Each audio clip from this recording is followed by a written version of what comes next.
Welcome back for part 4 of the Baldur's Gate 3 History Descent Into Avernus lore series. And yes, I can't find my hat. I will find it soon though. If you guys missed parts 1 through 3, make sure to go back and watch those first, for this is a continuation video of this epic prequel story to Baldur's Gate 3. I'll put links to those videos directly below in the video description. Thank you so much to all my channel members and patrons alike. You guys are a big part of the reason as to why I'm taking on bigger projects like this epic story. If you guys end up enjoying this video, please subscribe to much more Baldur's Gate 3 content on the way. Links to my Twitter and my Discord server will be below. Let's get back into it.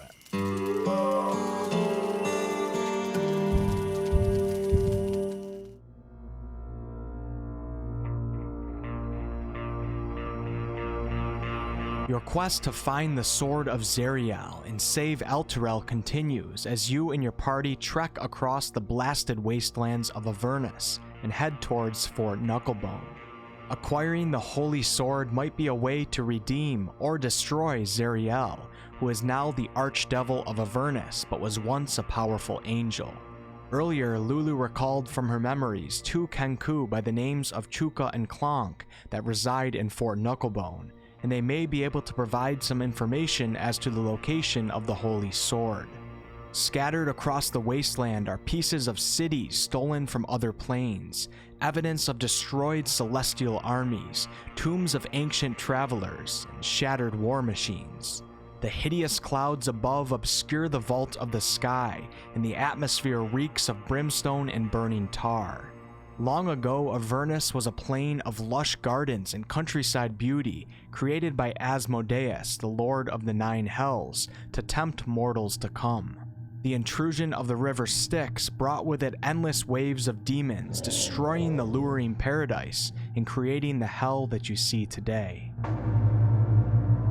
Feeling strange waves of exhaustion and moments of irritation, your party finally spots a jagged wall of rock, bones, and metal debris surrounding a hand-shaped hill.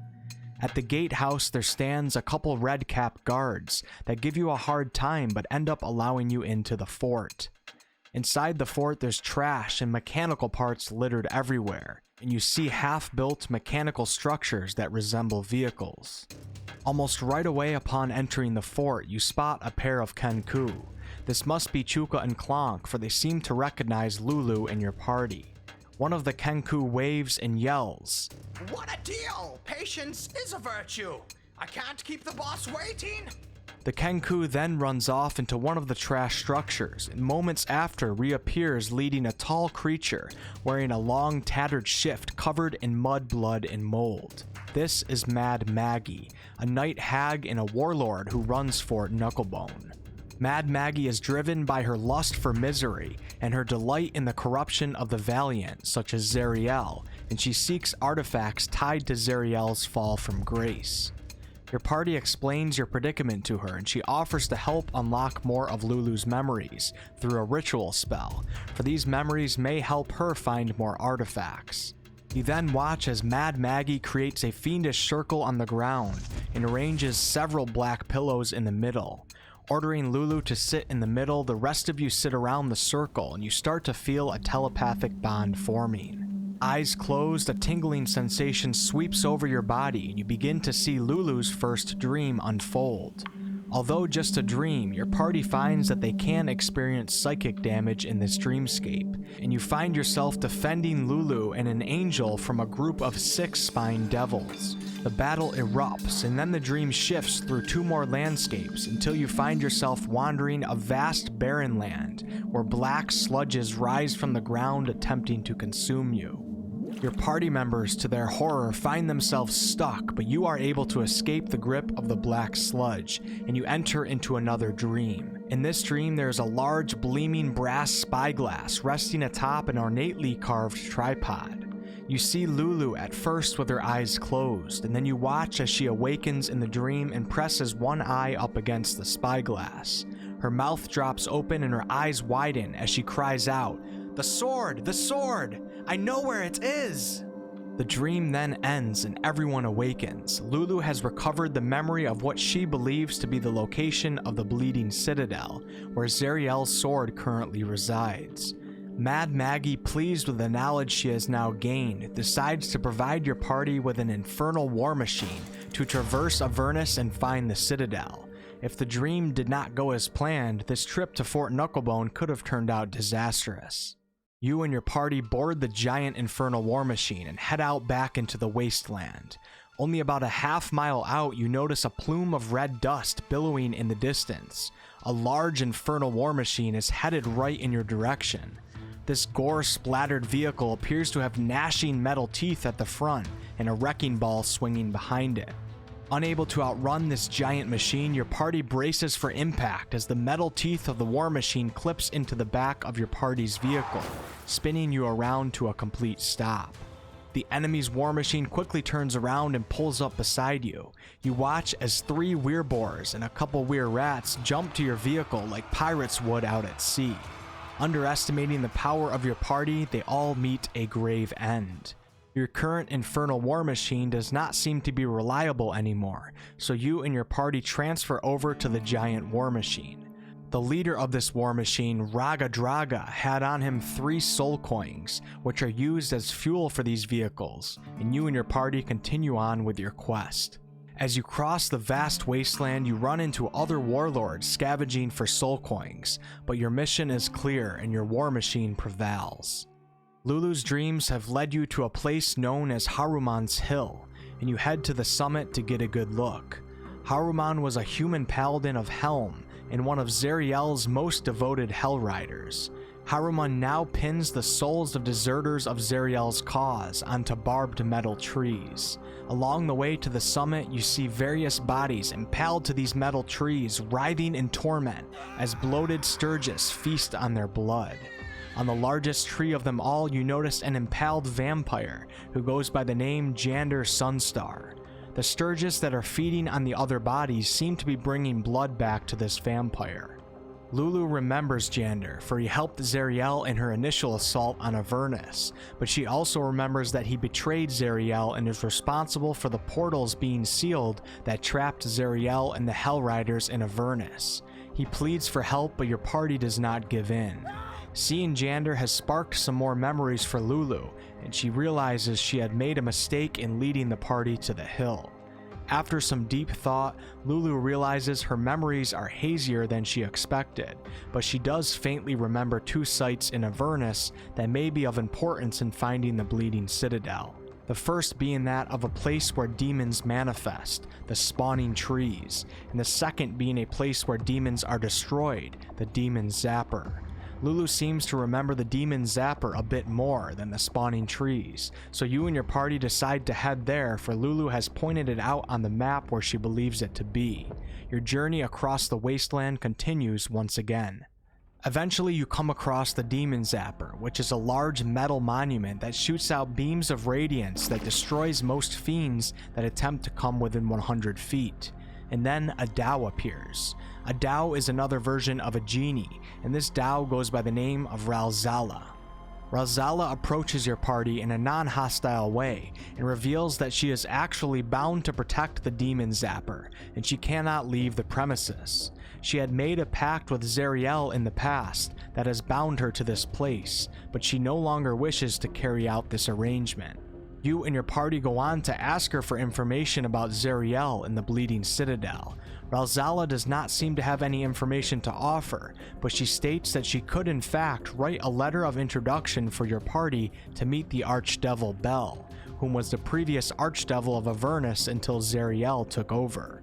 Ralzala's only condition is that you first seek out a night hag oracle by the name of Red Ruth, and ask the oracle how Ralzala can free herself from her pact with Zariel.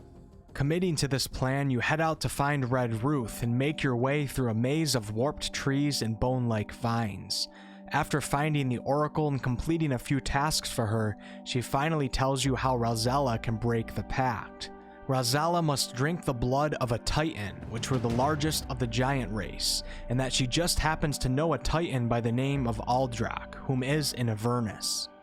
Red Ruth gives you directions to his grave, but warns you that he is not what he used to be. Arriving at Aldrak's grave, Aldrak proves to not be hostile and reveals his sorry tale to you. Long ago, he quested into the 9 hells to slay Tiamat, the evil goddess of dragons, to earn glory for his deity, but he failed in his quest and was cursed and turned into a spine devil by Tiamat herself. In his current fiendish form, his blood will not suffice in freeing Ralzala from her pact with Zariel.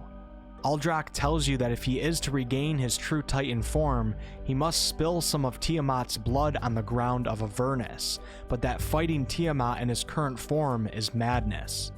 Aldrak wants to return to his Titan form more than anything, and if you can help him do this, he says he will give you some of his blood. Aldrak has an idea for how to go about this without actually having to fight the evil goddess dragon herself.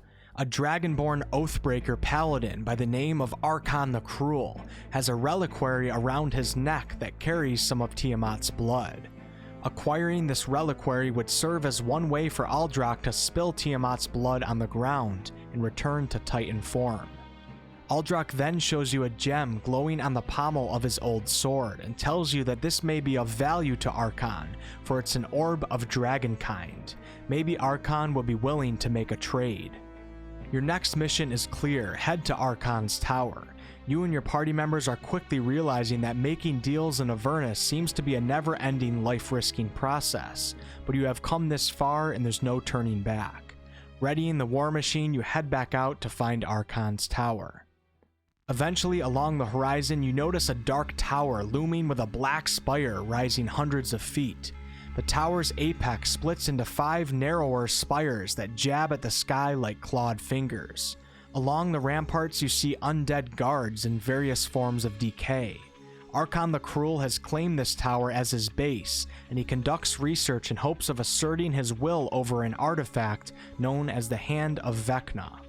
He believes the Hand of Vecna contains secrets that can be used to free his queen, Tiamat, from the 9 hells, for she was banished here by other gods in the past. Approaching the tower, your party freezes as you hear a loud roar. Looking up, you see an adult white dragon flying above. Thankfully, it's not attacking, but instead seems to be alerting the tower of your presence. Emerging from the tower and heading right towards you, you see a turtle by the name of Kral, whose shell is carved with draconic runes that spell out prayers to Tiamat. You end up convincing the turtle death priest that you have something of extreme value that Archon might like to have, and Kral leads you to a monument of Tiamat where Archon currently is. This monument is a place where Archon can commune with his queen and report his progress with the Hand of Vecna artifact. You arrive at the tent where Archon is standing, accompanied by his manticore companion, Chango, and Torogar Steelfist, his savage minotaur bodyguard. The camp is also filled with white Abishai. It's probably for the best that this encounter goes peacefully. With a bit of luck, great charisma, and the Orb of Dragonkind, which proves to be extremely valuable to Archon, Archon gives you the vial of Tiamat's blood, and you and your party head back to Aldrak's grave. Aldrak excitedly splashes the blood of Tiamat onto the ground, and the air fills with the sounds of hissing. Moments later, his fiendish skin sheds and he grows back into his true form, that of a lawful evil Empyrean. Then, in a gleeful state, Aldrak grabs his sword and cuts himself, providing you with a gallon of his Titan blood. He then casts Plane Shift and returns to the realm of his deity. This long mission to free Ralzala from her pact might finally be coming to an end, and you head back to the Demon Zapper. Ralzala gulps down the blood and is free of her pact. She goes on to honor her word by writing up a letter of introduction to the Archdevil Bel on a basalt tablet, and then she directs your party in the direction of Bel's volcanic lair. Bel's hatred for Zariel runs deep, and he is eager to reclaim his throne. Brokering a deal with this powerful archdevil will be extremely risky, but he is certain to know the location of the Bleeding Citadel and possibly even provide assistance. What other hope does your party have? With a couple nods and looks of unease on everyone's face, you and your party once again head out into the wastelands of Avernus. Eventually, in the far distance, you notice a gargantuan volcano dominating the horizon. You are getting close to Bel's Forge. Thanks so much for watching, guys. Be on the lookout for part 5 sometime later this week, hopefully by the latest on the weekend. After this, I'll probably upload all of these parts into one gigantic video. It might even be an hour plus long, so you guys have a place where you can listen to the entire story from start to finish, as opposed to trying to surf through all these different parts and find them on the channel. If you guys ended up enjoying this video, please like, comment, and subscribe. I really appreciate it. It's a huge help to my videos. I do all sorts of content on this channel, ranging from comedy videos to live streams to game reviews to game tutorials and much more. I look forward to seeing some of you guys on a future video. Till next time.